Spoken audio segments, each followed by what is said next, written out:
계약이 만료됐는데 별다른 연락이 없으셨잖아요. 이거 말도 안 되죠. 연장됩니다.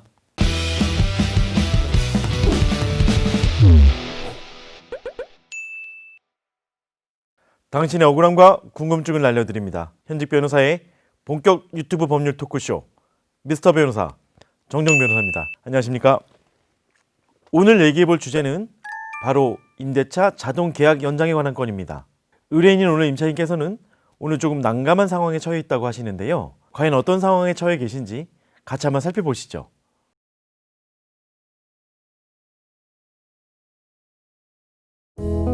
대학에 입학하고 혼자 서울로 올라온 지도 벌써 2년. 너무 익숙해져 버린 동네지만 군입대를 위해 월세방을 정리하게 되었습니다. 그런데 엄마. 여행은 잘 다니고 있어?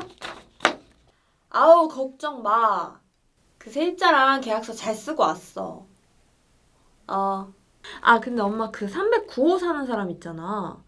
그 사람 2년 계약 지났던데? 엄마한테 뭐 따로 연락 온 건 없었지? 며칠 지났던데. 그래? 방 뺀다고 연락 안 왔으면 보통 2년 자동 연장이야. 응, 알겠어. 아유 내 걱정 말고 잘 놀다 오셔.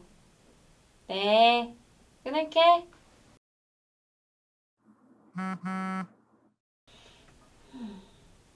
안녕하세요. 309호 세입자입니다. 2년 계약이 끝나서 방 빼려고 연락드렸습니다. 뭐야.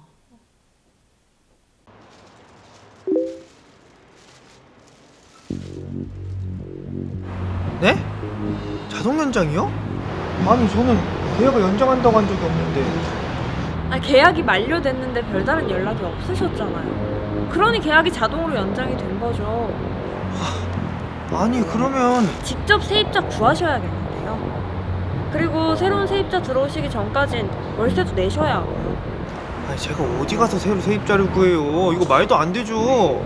그럼 제가 알아봐 드릴 테니까 복비를 지불하시든가요. 어디 가서 세입자를 새로 구하긴 힘들고 그렇다고 월세를 계속 내는 것도 막막하고 집주인이 요구하는 대로 복비를 지불해야 하는 걸까요? 주인공분께서 급하게 방을 빼셔야 한다고 했는데 지금 계약이 자동 연장돼 가지고 많이 답답하실 것 같습니다. 임대차와 관련돼서 법적인 부분들이 쟁점 사항들이 많은데 그런 부분들을 막상 잘 모르고 계시는 분들이 많으신 것 같습니다. 오늘 한번 그런 부분들을 중점적으로 같이 한번 검토해 보겠습니다.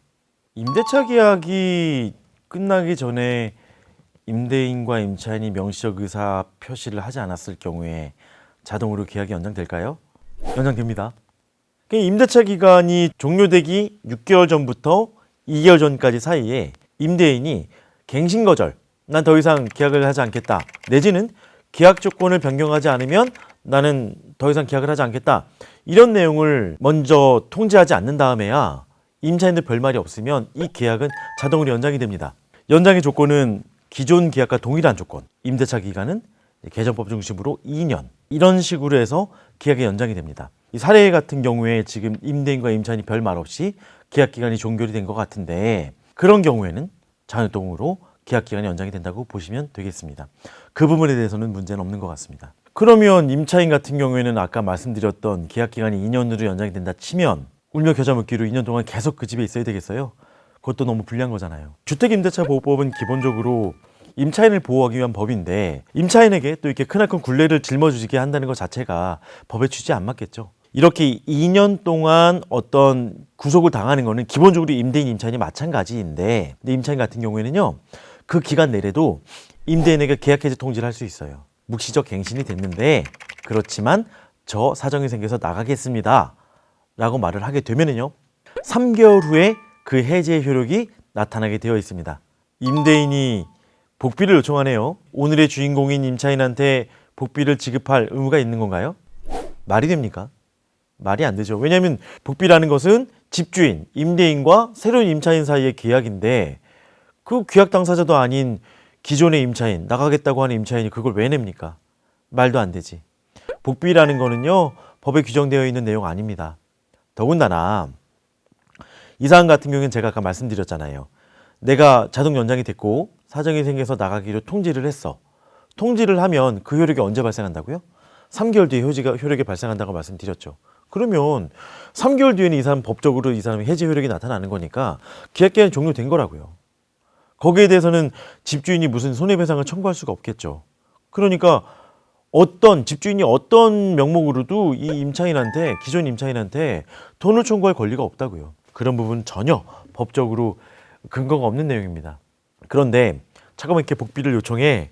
그래서 막 인도보증금 안 빼줘. 어떻게 하죠? 우리 주택임대차 보호법에서는 임차권 등기 명령 제도라는 게 있어요. 세입자가 임차된 부동산에 대해서 권리를 갖고 있으려면 점유를 계속 행사해야 되거든요. 그래야 나중에 경매가 되건 뭐가 되건 대응을 할 수가 있는데 방 빼게 되면 그 권리를 행사할 수 없잖아요. 그래서 임차권 등기 명령 제도라는 것이 있어가지고요. 집주인의 동의 없이도 세입자가 나갈 경우에 임차권 등기라는 걸 할 수가 있어요. 이렇게 등기가 되어 있는 집은요. 새로운 세입자도 잘 안 들어와요. 그렇잖아요. 기존에 누가 대항력이 있는데. 그래서 그런 정도로 사실적인 압박을 가할 수도 있습니다. 주택임대차보호법은 아까 말씀드렸지만 기본적으로 임차인, 세입자를 보호하기 위한 법이란 말이에요. 임대차 존속기간이 2년인데 1년으로 되는 게 임대인한테 유리할까요? 임대인한테 유리하겠죠. 왜냐하면 1년 정도로 줄여놔야 나중에 월 차임도 올릴 수도 있고 내쫓을 수도 있고 이 법 10조에는요. 이 법에 위반된 약정으로서 임차인에게 불리한 것은 효력이 없다. 이렇게 되어 있어요. 그래서 이런 규정을 뭐라고 하냐면 편면적 강행 규정이라고 합니다. 이 법이 그냥 예외 없이 지켜지는 거라면 강행 규정이라고 하겠는데 이 법은요. 이 법에 위반해서 임차인에게 유리한 건 상관없어요. 근데 불리하면 안 된다. 이렇게 한쪽으로만 강행 규정성을 띠고 있기 때문에 편면적 강행 규정이라고 말을 해요. 그래서 아까 전에 제가 말씀드렸던 것처럼 임대차 기간을 3년, 4년으로 하는 건 유효하지만 2년 이하 1년으로 줄였다면 무효가 되는 그런 게 이 법의 기본 취지입니다. 임대인과 임차인이 합의가 되더라도 그 기간을 미리 줄여놨다면 나중에 임차인이 이의를 제기하면 무효로서 그 규정의 합의에 효력이 없는 게 되겠고요. 그 다음에 이번에 또 주택임대차보호법은 사실은 개정이 이루어졌어요. 사실 말도 많고 탈도 많은데 두 가지 부분에서 개정이 됐다고 보시면 됩니다. 첫 번째는 아까 말씀드렸던 것처럼 계약의 묵시갱신 기간이라고 할까요?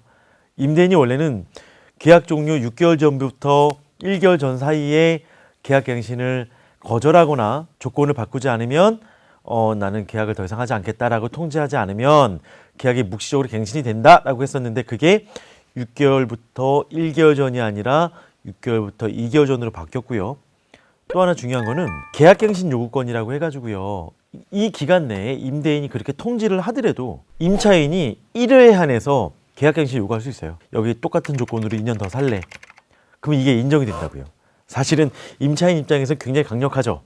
임대인 입장에서 또 굉장히 강력한 제한이 되겠고요. 그래서 1회에 하나요. 계약갱신 요건이 있다라는 것. 그리고 그 계약갱신 요건으로 인해서 임대차가 연장이 되면 2년의 존속기간이 주어진다는 것. 그게 개정 주택임대차보호법의 핵심이겠습니다. 오늘 제 해결책이 저 주인공인 임차인한테 도움이 좀 됐을까요? 도움이 좀 됐었으면 좋겠네요. 자, 여러분 구독과 좋아요, 알림 설정까지 잊지 마시고요. 저는 다음에 더 알차고 재밌는 내용으로 다시 찾아뵙겠습니다. 여러분 안녕.